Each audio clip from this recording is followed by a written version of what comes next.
I don't feel like I'm being heard. For many, the story of unemployment backlogs and delayed payments during the pandemic is a thing of the past, but not for all. With thousands of dollars in credit card debt and thousands more in interest paid, paying benefits owed would clear all of that for a Stoughton woman. Now, 2 years since the pandemic shut down much of Wisconsin for months, investigative reporter Naomi Cole shows us how some are still waiting. Naomi? At first, back in 2020, the backlog came when almost no one could get their unemployment benefits due to an old and stressed state system. Last year, it was an appeals backlog as the state worked through applications with minor errors. And now, the headache is still an issue for some, like one Stoughton hairstylist with a more complicated situation. She got a small payout, but there's still a weeks-long employment gap where she says she's still owed.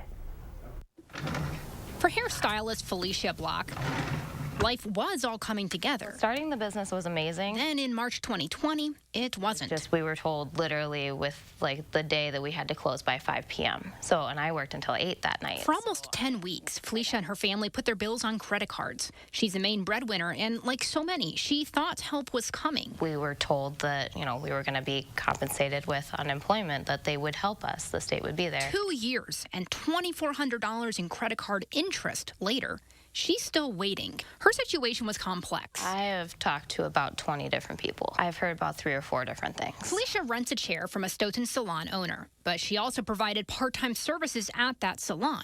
So when the owner got a federal loan to stay open and Falicia got about $250 a week from that, she says the state told her she couldn't get regular benefits. That's where a federal program for self-employed came in, or so she thought.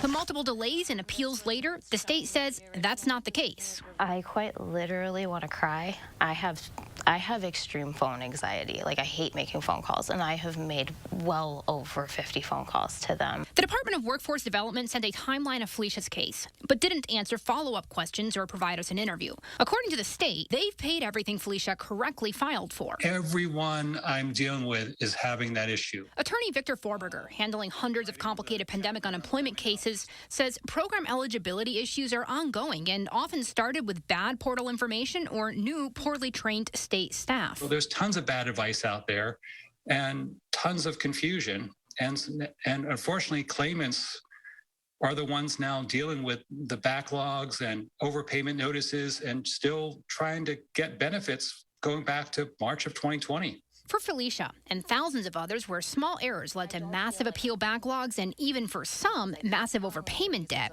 it's a system impossible to work out. It's very confusing. It's very confusing. After I started asking the state questions, things might be moving forward. I interviewed Falicia yesterday. This morning, she called and told me a state agency has reached out and is filing backdated claims for those benefits. So while it's not over yet, she hopes she has the breakthrough she needed.